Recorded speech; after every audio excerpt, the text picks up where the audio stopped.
Muito bem, irmãos. Nós também iniciamos hoje um novo tema. Vamos falar sobre manifestando o reino. Esse é um tema novo que começamos esse mês. Falamos o mês inteiro sobre a família, foi muito bom. Aprendemos muito sobre a família. Outra vez nós vamos falar sobre o reino de Deus. É importante falar sobre o reino de Deus, é fundamental. Porque o reino de Deus é o centro de tudo. A igreja está inserida no reino de Deus. O reino não é a igreja. O reino não está na igreja, a igreja está no reino. Tudo o que precisamos para poder viver nessa nossa vida cristã plena está no reino de Deus. Então, nós vamos aprender mais um pouco sobre o reino. Mas eu queria nessa manhã orar mais uma vez. É importante que oremos. A Bíblia, o Senhor Jesus nos ensinou a orar, buscar o reino. E nós vamos fazer isso hoje. Nos mandou buscar o reino. E nos mandou buscar o reino em primeiro lugar. Isso é, há uma prioridade. Essa prioridade é o reino de Deus. Então vamos orar mais uma vez. Aí no seu lugar, baixa sua cabeça, vamos orar. Querido Pai Celestial, uma vez mais nós oramos. Que bom adorar o Teu nome, Senhor, porque a Tua palavra diz que os verdadeiros adoradores adorarão ao Pai. Os verdadeiros adoradores são filhos, são aqueles que nasceram de novo e que estão no reino de Deus. Pai, esta manhã, venha o Teu reino neste lugar e seja feita a Tua vontade hoje aqui, Senhor. Cumpre a Tua palavra em nossa vida, porque hoje nós queremos santificar o Teu nome, Senhor. Que o Teu reino traga todas as promessas e os benefícios e bênçãos sobre a vida de cada um de nós que estamos aqui, cada família que está aqui, ó Pai, cada homem, mulher, jovem, adolescente, criança, que a Tua bênção seja real em nossas vidas hoje através do Teu reino, Senhor. Manifesta o Teu reino hoje, neste lugar e em nossas vidas. Nós Te adoramos, nós exaltamos o Teu nome, porque onde está o Teu reino, aí tem vida, onde está Teu reino, aí tem cura, onde está Teu reino, aí tem libertação, onde está Teu reino, a ressurreição de vida, Pai. E por isso nós cremos, Senhor, que o Teu reino já está aqui, Pai, porque nós Te adoramos neste lugar. Obrigado, Senhor, no nome de Jesus Cristo nós oramos e Te agradecemos. Amém, Senhor. Amém, aleluia. Quantos sabem que Deus é bom? Amém. Aleluia. Vamos abrir nossas Bíblias num texto muito importante e muito conhecido nosso. Mateus capítulo 6, versículo 9 a 13. Mateus capítulo 6, versículo 9 a 13.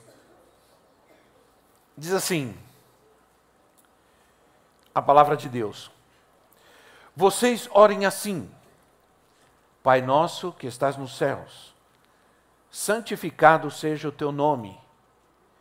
Venha o Teu reino, seja feita a Tua vontade, assim na terra como no céu. Dá-nos hoje o nosso pão de cada dia. Perdoa as nossas dívidas, assim como perdoamos aos nossos devedores. E não nos deixes cair em tentação, mas livra-nos do mal. Porque Teu é o reino, o poder e a glória, para sempre. Amém. Amém. A conhecida oração do Pai Nosso está inserida dentro de um contexto do Sermão do Monte. Ela está dentro do escopo, dentro do conteúdo em que Jesus nos ensinou no Sermão do Monte. O Sermão do Monte, ele contém todos os fundamentos do reino de Deus. O Sermão do Monte foi a anunciação do reino.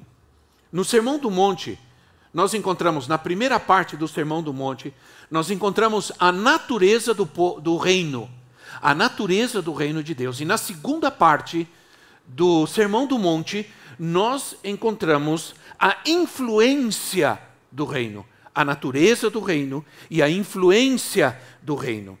No Sermão do Monte, nós podemos entender como se manifesta o reino de Deus. Na oração do Pai Nosso, nós vamos encontrar a estrutura do reino. A oração do Pai Nosso não é apenas uma regra, ou melhor, uma reza, uma ladainha, mas ela contém a estrutura do reino. Por isso ela está dentro do contexto do ensinamento de Jesus sobre o reino. Por isso nós vamos olhar hoje a oração do Pai Nosso pelo prisma do reino de Deus. A oração, toda oração, faz com que as coisas que começam no céu sejam terminadas na terra. Orar é trazer as coisas do céu para a terra. Que poder tremendo tem a oração. Não aquela coisa repetida. Por isso, quando o Senhor trata de ensinar os seus discípulos a orar, Ele diz para eles: vocês devem evitar vãs repetições. Porque Ele está justamente querendo alertar-nos de que a oração não é uma ladainha repetitiva, uma preglália, uma lamentação. A oração é mais do que isso, ela é uma arma do guerreiro de Deus. Amém? Quando nós oramos, a oração faz as coisas acontecerem. Quantos creem nisso? Jesus está falando aqui sobre muito mais do que orar. Ele nos está mandando manifestar o reino. Ele está dizendo, quando vocês oram, o reino de Deus se manifesta. Então ele começa dizendo, Pai Nosso. Deus planejou a igreja e a família para caminhar sobre paternidade. A base da sociedade, a base da política, do governo e de todas as relações saudáveis deveria ser a paternidade. Por que vocês acham que existe um sistema hoje elaborado, muito bem elaborado, para destruir a paternidade? Um sistema contra o que eles chamam de patriarcado. O comunismo odeia o patriarcado. Eu estava lendo, pesquisando e descobri que no nosso país, em 2021, no ano de 2021, esse ano passado, 53 mil crianças no nosso país foram registradas sem o nome do pai na certidão de nascimento. Esse ano, 2022, até o mês de março, 29 mil crianças foram registradas sem o nome do pai na sua certidão de nascimento. O que representa isso? Mais do que apenas um problema social, representa falta de paternidade. Representa que centenas e milhares de crianças vão crescer sem uma visão, sem uma influência paterna. E isso vai trazer uma grande dificuldade na vida desses futuros homens e mulheres, uma grande dificuldade em crer em Deus como Pai. Os comunistas, por isso, eles odeiam uma sociedade patriarcal. Mas o Senhor Jesus começa a oração do Pai Nosso dizendo que a manifestação do reino é resultado do exercício, do reconhecimento da paternidade, de toda paternidade, principalmente da paternidade de Deus. A oração traz as coisas dos céus na terra. E o apóstolo Paulo, em Efésios capítulo 3, versículo 14 e 15.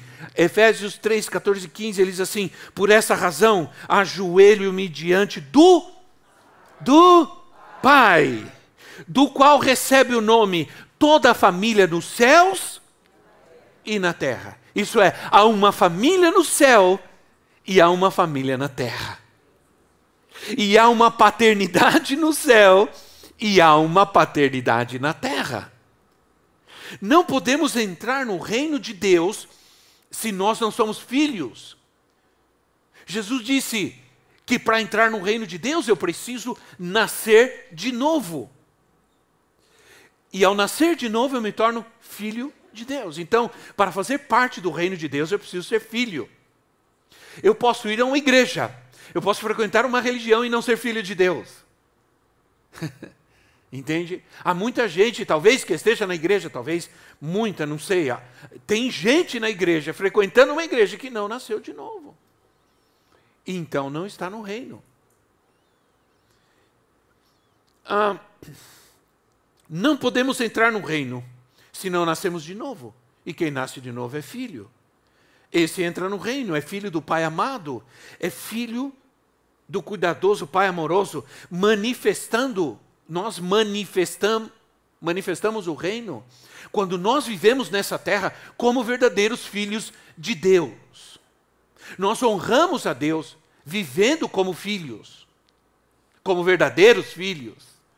Não honramos a Deus vivendo de qualquer maneira, vivendo em desobediência, em carnalidade. Manifestamos o reino nessa terra quando nós obedecemos, quando nós adoramos, o Filho recebe o nome do Pai.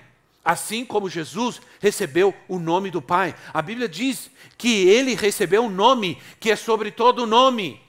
Jesus recebeu um nome que é sobre todo nome e ele nos deu esse nome. E nós vamos falar sobre isso. Por isso, a oração segue dizendo: santificado seja o teu nome. Santificado significa que o teu nome seja honrado, que o teu nome seja venerado, que o teu nome seja considerado santo.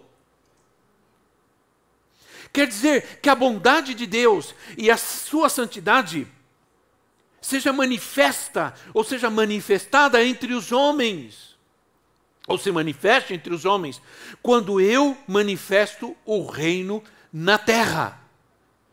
A santidade de Deus, a bondade de Deus se manifesta entre os homens quando eu manifesto o reino de Deus nessa terra. Isso quer dizer, Deus vai usar a minha vida para manifestar o seu reino nessa terra, e assim os homens serão alcançados pela bondade e pela misericórdia de Deus. Amém, irmãos? Ora, o nome mais importante, a Bíblia diz que o nome é mais importante que o ouro e a prata. Ele equivale ao que a pessoa é, ao nome que ela carrega. Nome é tudo. As manifestações do seu nome devem estar em nós. Sua paz, Jeová, Shalom. Sua provisão, Jeová, Jireh. Sua presença, Jeová, Shammah. Sua cura, Jeová, Rafá. Sua justiça, Jeová, Sidkenu. Sua força, Jeová, Sebaot, Deus dos exércitos. Seu cuidado, seu amor, seu sustento, Jeová, El Shaddai, aquele que cuida, que amamenta, que sustenta. Quando eu santifico o nome do Senhor, eu estou manifestando na vida e no lugar onde eu estou, esse nome, a sua justiça, a sua paz. Nesse nome, a sua justiça, a sua paz. Por isso Jesus recebeu um nome do Pai e nos deu o seu nome, que é sobre todo nome. Por isso ele disse, tudo que vocês pedirem no meu nome, vocês vão receber. Isso implica, irmãos, muito mais do que apenas usar o nome de Jesus numa oração e esperar que ser atendido. Implica muito mais do que isso. No nome de Jesus está a autoridade do reino. Onde está a autoridade do reino? No nome de Jesus. Quando você usa o nome de Jesus, manifesta a autoridade do reino. Por isso, ele disse, no meu nome vocês expulsarão os demônios. No meu nome vocês vão curar os enfermos. No meu nome vocês vão libertar os cativos, vocês vão falar em novas línguas, vão pegar em serpentes, e se beberem algum veneno mortal, não lhes fará dano algum, no meu nome. Porque aí está a autoridade. Quando usamos o nome de Jesus, manifestamos o reino de Deus na nossa vida e na vida daqueles que estão ao nosso redor. Quando usamos o nome de Jesus, cadeias se rompem. Cadeias se rompem. E nós temos que crer. Quando usamos o nome de Jesus, algo vai acontecer. Algo tem que acontecer. Os mortos vão ressuscitar. Isso é manifestação do reino. Quando você usa o nome de Jesus, o reino de Deus, você avança contra o reino das trevas. Você avança contra todo mal. Aleluia. Aleluia. Eu me lembro, e me veio, sei, que coisa, a nossa mente, né? Quando nós pregávamos, isso, irmãos, lá pelos anos 80, nós pregávamos na Praça da República. Era diferente, a Praça da República era um lugar onde se reuniam, porque era escuro, não tinha luz, se reunia, naquela época se reuniam os drogados, os homossexuais se reuniam naquele lugar porque eles ficavam escondidos ali. Naquela época tinha muito preconceito, muita discriminação. E eles se reuniam. E a gente ia toda sexta-noite. E às vezes a gente ficava até madrugada pregando lá. A gente ia com violão, tocava, se reuniam e a gente pregava. Geralmente eu era um dos pregadores oficiais, né? Já fui bastante evangelístico. Um dia alguém falou para mim, você não tem coragem de fazer o que alguns fazem, parar no meio do centro da cidade na 24 de maio, naquele fluxo de gente, abrir a Bíblia e pregar. Eu falei, eu tenho, você quer ver? Vamos lá. Eu fui e fiz. Não tinha problema nenhum com isso. Talvez hoje eu tenha, e eu não tinha. Então, um dia nós chegamos, e a gente conectava como chama, um cubo, amplificador de som, a gente conectava na bateria do carro. A gente estacionava o carro, puxava um fio longo e ligava um aparato, um amplificador pequeno, e punha um microfone e uma guitarra. E a gente cantava, né?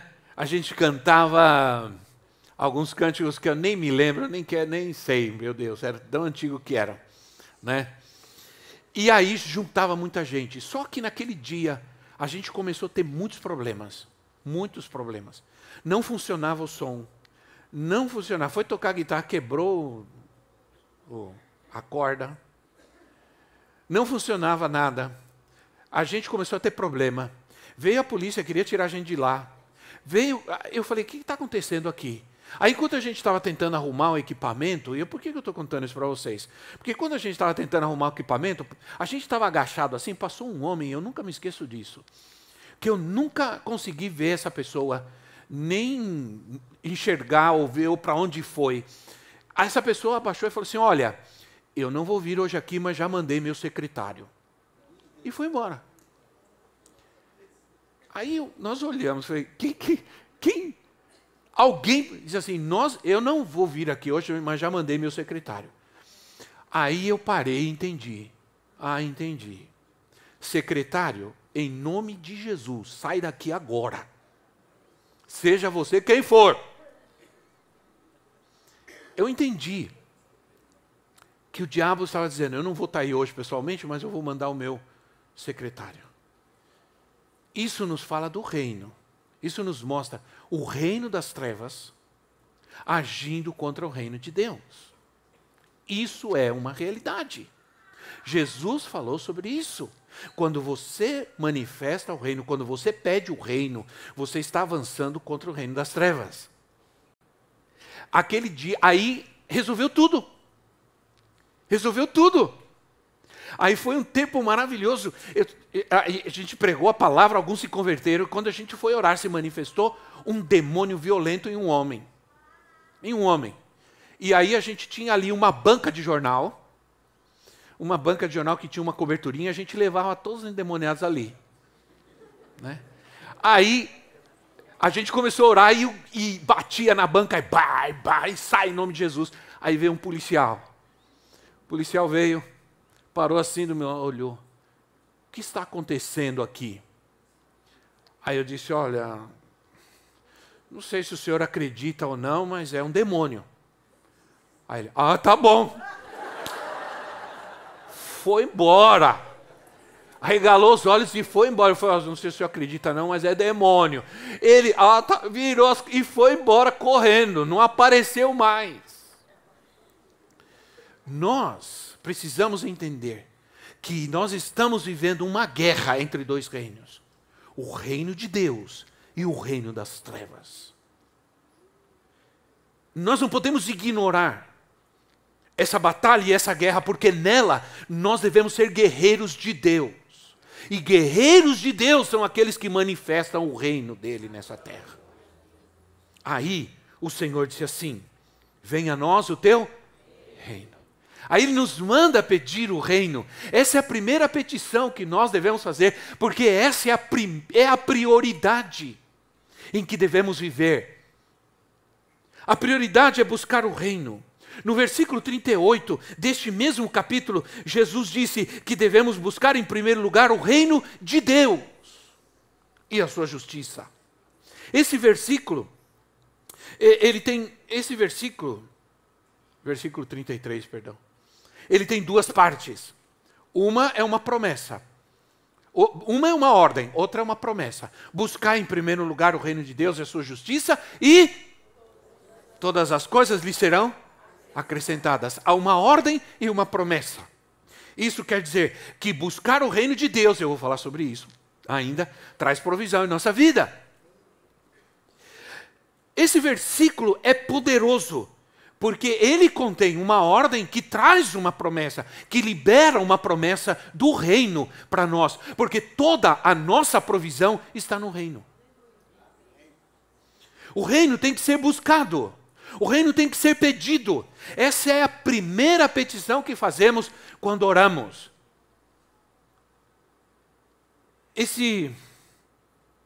O reino, Deus quer manifestar o seu reino. O seu reino tem que se manifestar.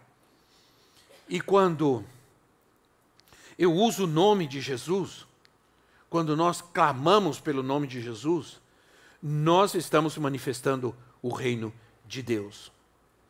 Para usar o nome de Jesus, você precisa do reino. Usar o nome de Jesus fora do reino é usar o nome do Senhor em vão. Quando você usa o nome de Deus fora do reino, você está usando o nome de Deus em vão. É isso que quer dizer usar o nome de Deus em vão. É usar o seu nome fora do reino.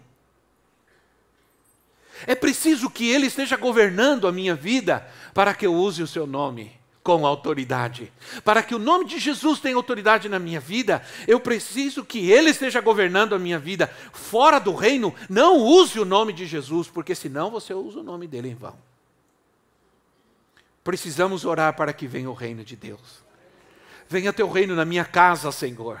Venha teu reino na minha vida, venha teu reino no meu negócio, no meu trabalho, venha teu reino na igreja, venha teu reino na minha cidade, no meu bairro, no meu país. Venha teu reino e venha urgente, Senhor.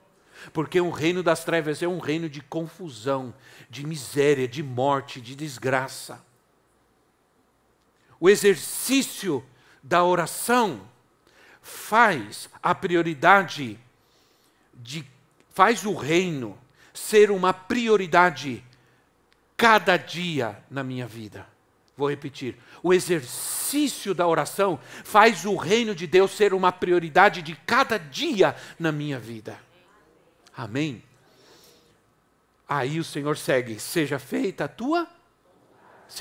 tua vontade. Uma vez, quando eu digo que só aquele que vive no reino está disposto a fazer a vontade de Deus, Isso é uma verdade. Só aquele que está no reino está disposto a fazer a vontade de Deus. Quando alguém não quer fazer a vontade de Deus, mesmo estando na igreja, provavelmente ainda não nasceu de novo, ainda não está no reino. Porque todo aquele que está no reino anela fazer a vontade de Deus. Deseja fazer a vontade de Deus. Ele busca fazer a vontade de Deus. Quando eu faço a minha vontade, minha humanidade, minhas fraquezas, minha carnalidade é exposta. Mas quando eu faço a vontade de Deus, a vida de Cristo se manifesta em mim. Quando eu faço a minha vontade, todos vão ver minhas fraquezas, debilidades, humanidade, minhas manhas. Mas quando eu faço a vontade de Deus, todos vão ver a Cristo em mim. Por isso Paulo diz, Cristo em mim, a esperança da glória. Quando você vê a Cristo na vida de alguém, você vê a glória de Deus. É o reino de Deus se manifestando. Por isso Paulo diz lá em Efésios capítulo 2, o versículo 3 ao versículo 5. Efésios 2, 3, ele diz assim, anteriormente, antes, diga comigo antes. Era antes, viu, irmão? Anteriormente, todos nós vivíamos entre eles. Está falando do mundo, dos carnais, dos mundanos, satisfazendo a vontade da nossa carne, fazendo a vontade da nossa carne, fazendo a nossa vontade. Seguindo os desejos e os pensamentos. Como os outros, éramos por natureza merecedores da ira. Todavia, Deus, que é rico em misericórdia, pelo seu grande amor com que nos amou, deu-nos vida juntamente com Cristo. Por isso Paulo diz, a vida que eu vivo não é mais a vida que eu tinha, a vida que eu vivo agora é a vida de Cristo. Já estou crucificado com Cristo e eu não vivo mais, não faço mais minha vontade, não vivo mais, mas Cristo vive, Cristo vive, irmão, Cristo vive, é assim que tem que ser. Quando o reino de Deus se manifesta, as pessoas anelam, desejam fazer a vontade de Deus. Quando oramos, nós trazemos o que acontece no céu para a terra. O Senhor está dizendo, Senhor, o que acontece lá no céu, traz agora aqui na terra. Deixe o céu descer. Deixe o céu descer. Eu pedi para cantar, não sei se a gente vai cantar. Eu pedi. Alguém esqueceu. Porque eu pedi. Quando oramos, nós trazemos o que acontece no céu. E sabe o que acontece no céu? Obediência. Os anjos obedecem. Os anjos obedecem. Você vai encontrar na Bíblia que os anjos obedecem, honram e obedecem. Deixe-me dizer-lhes algo importante que o Senhor me revelou. A vontade de Deus não se refere apenas a nós, ou a mim, ou ao que eu necessito, ou que nós necessitamos. Mas Deus quer salvar o pecador. Deus quer libertar o oprimido. Deus quer libertar o cativo. Deus quer dar vista ao cego. Deus quer matar a sede e a fome daqueles que não têm nada. E sabe o que Deus quer fazer através da minha vida? Deus quer que através da minha vida, a vontade dEle se faça na vida do mundo que sofre. Eu vou repetir porque talvez você não entendeu direito. Deus quer que através da minha vida, a vontade dEle em salvar, libertar, curar, ressuscitar, matar a fome e a sede do necessitado se cumpra nessa terra. Então, quando eu oro, Senhor, seja feita a tua vontade, eu estou dizendo, Senhor, que se cumpra o que o Senhor quer fazer nessa terra através da minha vida. Usa a minha vida para salvar o pecador, usa a minha vida para curar o enfermo, usa a minha vida para libertar o cativo, usa a minha vida para matar a fome e a sede daqueles que necessitam. E eu quero te dizer uma coisa, quando você ora assim, Deus responde.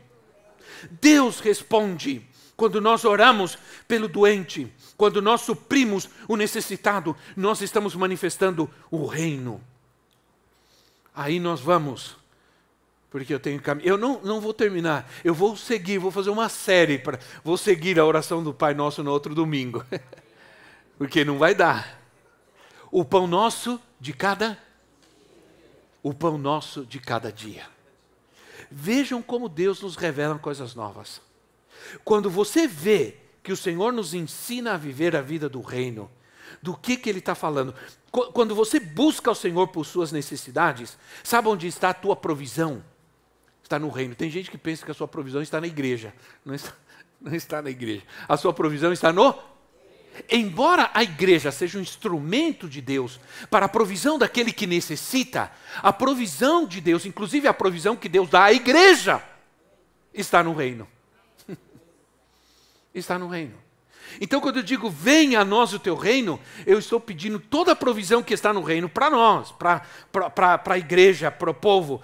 Quando você busca o Senhor, há essa provisão que está no reino. Ela vem. Vejam como o reino é tudo. Vejam como o reino se manifesta a provisão. Isso quer dizer que a provisão vem quando o reino vem. Quando Cristo está governando a nossa vida. Venha o teu reino, seja feita a tua vontade, assim na terra como no céu. O pão nosso de cada dia nos dá hoje. Isso é um mecanismo do reino, é uma estrutura do reino. Você não pode tirar nada daí, porque é uma estrutura do reino. É como funciona o reino. Então você pede e Ele responde. Ele envia o pão, te envia a provisão. Eu amo essa passagem que eu quero ler para vocês. Ela faz parte da minha vida. Eu já falei isso há uns dias atrás. É o Salmo capítulo 20. Foi o texto que foi pregado no dia do meu casamento. E eu não posso esquecer, né, irmão? Não dá para esquecer. Diz assim, Salmos 20, de 1 a 5. É um texto maravilhoso. Diz assim, que o Senhor te responda no tempo da angústia. Aleluia. O nome do Deus de Jacó te proteja, do santuário te envie auxílio. Provisão, auxílio. E de Sião te apoie. Lembre-se de todas as suas ofertas e aceite os teus holocaustos. Conceda-te o desejo do teu coração e leve em efeito os teus planos. Olha o que Deus quer fazer. Saudaremos a tua vitória com gritos de alegria. E ergueremos as nossas bandeiras em nome do nosso Deus. Que o Senhor atenda todos os teus pedidos. É maravilhoso esse texto. Esse texto acompanha a minha vida. Acompanha a minha vida desde sempre. No dia da tua necessidade, quando você clama para Ele, Ele vai olhar para duas coisas na sua vida. Presta atenção. Quando você, no dia da tua necessidade, clama para Ele, Ele vai olhar para duas coisas na sua vida para te responder. Ele vai olhar para o teu coração e vai olhar para as tuas ofertas.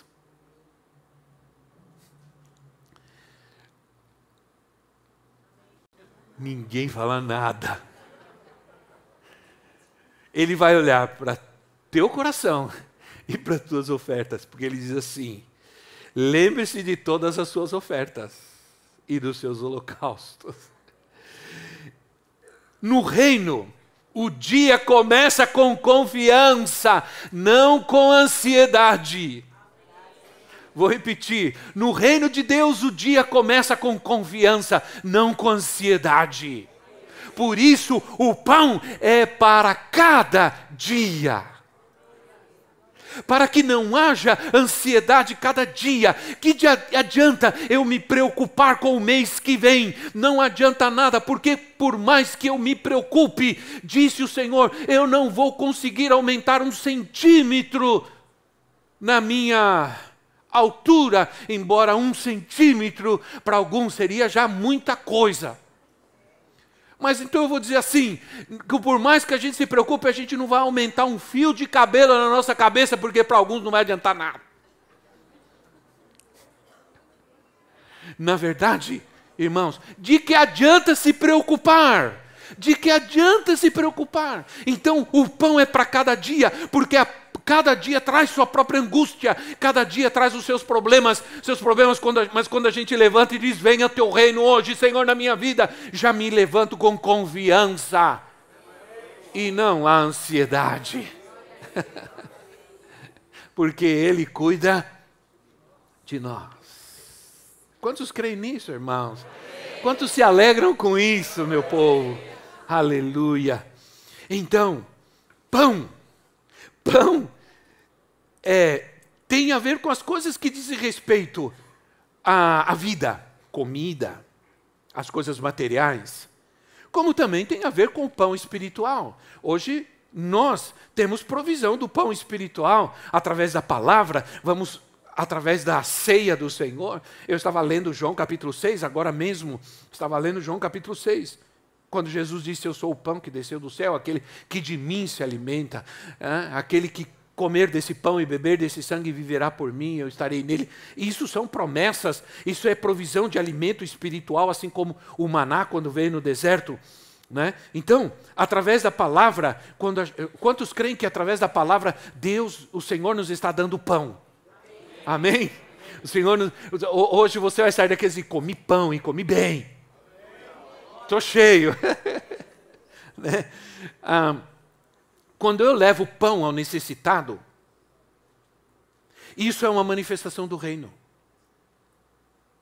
Um momento especial do reino é quando eu levo pão ao necessitado. Não é apenas uma obra social da igreja, não. É uma manifestação do reino. Quando eu me preparo para ir a Moçambique, e provavelmente em outubro, porque eu preciso voltar para ver o que está acontecendo, não sei mais nada, só Deus. Quando eu vou para lá, eu oro muito ao Senhor. Eu digo, Senhor, usa a minha vida para trazer alimento. Principalmente as crianças. Nós estamos enviando recursos a Malawi. E lá compramos prato, compramos comida. Eu já mostrei fotos, eu tenho outras fotos para mostrar para vocês, as crianças se alimentando. Quando eu faço isso, eu oro ao Senhor e peço, Senhor, por favor, dá provisão para que a gente possa alimentar aquelas crianças. Eu oro e peço que o Senhor me dê essa provisão para levar aos famintos. E Ele me responde. Ele me responde muitas vezes. A primeira coisa que a gente faz quando chegar lá é preparar o nosso congresso, é comprar comida. Então eu dou dinheiro, pastor, vai lá comprar comida. Aí eles vão. Eles pegam lá, emprestam lá uma caminhonete e eles compram peixe, frango, carne, salada. E é uma alegria, porque eles se movem para fazer a comida, para preparar a comida. As crianças vão chegando, porque uma vão falando para a outra, tem comida, elas chegam de monte. Há um mover, a alegria, porque o reino de Deus está ali, trazendo pão para quem tem necessidade. E isso traz alegria, porque ninguém pode ser feliz sem comer, sim ou não? Ninguém. Aliás, tem gente que quando tem fome fica bravo. Sim ou não? Nem quero que fale nada, nem quero que se manifeste. Principalmente as irmãs com alguns varões, que quando tem fome, não tem paciência, reclama, fica bravo. É ou não é? Ninguém é feliz quando tem fome. Ninguém. Então, quando você vai e leva o reino de Deus, você leva o pão, você leva o alimento, você está manifestando a bondade do Senhor. Né? Cada dia, com isso eu vou terminando, cada dia significa vivendo e recebendo de Deus. Cada dia vivendo e recebendo a sua provisão. Eu sei o que é literalmente isso. Viver cada dia recebendo a provisão de Deus. É bom quando você tem um dinheiro lá no banco guardado, quando você diz assim, estou guardando dinheiro para alguma necessidade, estou guardando dinheiro para alguma emergência. Ótimo, fantástico, mas quando você vai viver pela fé, quando você vai ser um missionário pela fé, viver num lugar dependendo de Deus, não tem dinheiro, não tem ninguém, não tem parente perto, não tem nada, você precisa entender que é cada dia que Deus vai enviar a provisão. Né? Como vou me esquecer do dia em que acabou? A Elisa pequena, a profetisa, também precisava de leite, porque se é alguém que gosta de leite, é a profetisa. Eu não sei se é mais ovo ou leite, eu acho que o ovo ainda ganha. Os dois. O ovo ou leite. Se der, ela troca um ovo frito por um bife, tranquilamente. Ao contrário, ela troca o bife por um ovo frito tranquilamente, sem nenhum problema. E leite precisa ter, irmão, senão, olha, ela não é daquelas que fica brava com fome, mas fica brava se não tiver leite.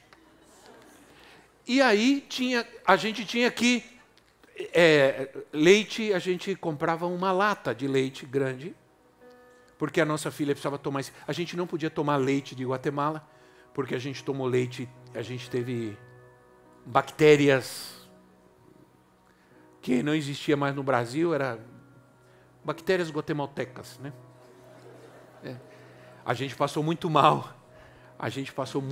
Uma semana inteira vomitando, diarreia, eu, ela, a Elisa. Uma semana inteira de estar no ônibus para ir para a imigração, para resolver a papelada e permanência no país e descer correndo, procurando um banheiro, passando mal. Mal. E o dinheiro acabou e nunca me esqueço, no dia que aquela lata grande tinha uma coisinha dentro para pegar, um medidor para pegar, estava lá no fundo e tinha a última quantidadezinha para fazer o leite. Aí nós temos, acabou o leite e acabou o dinheiro. A partir daquele dia, eu vivo o que a palavra de Deus diz. Cada dia recebo o pão, a provisão do Senhor para a minha vida. No outro dia, de manhã, fizemos o leite e fomos embora. Quando a gente estava entrando no seminário que a gente fazia, veio uma senhora. Ela veio correndo. Nunca me esqueço aquela irmã. Eu não me esqueço nem a cor do vestido que ela estava. Um vestido azul de flores. Ela veio correndo e disse, é com vocês que eu quero falar. Ontem eu estava orando e Deus me mostrou vocês. E Deus me disse, porque eu sou dona de um supermercado, de um mercado. E Deus me disse que eu deveria dar para vocês 2 latas de leite por mês. Eu não sei se isso é certo, eu não sei, mas Deus me falou. E nós começamos a chorar. E nós naquele dia, para nós aquela experiência sobrenatural. Porque naquela época não existia nem e-mail, nem WhatsApp, nem nada disso. E nós nem conhecíamos aquela irmã. E ela vem e diz uma coisa dessa para nós. Nós não podíamos deixar de crer que o Senhor estava conosco. E que nós íamos ter, cada dia, a provisão para nossas necessidades. Vamos nos colocar em pé em nosso lugar. Será que nós conseguimos?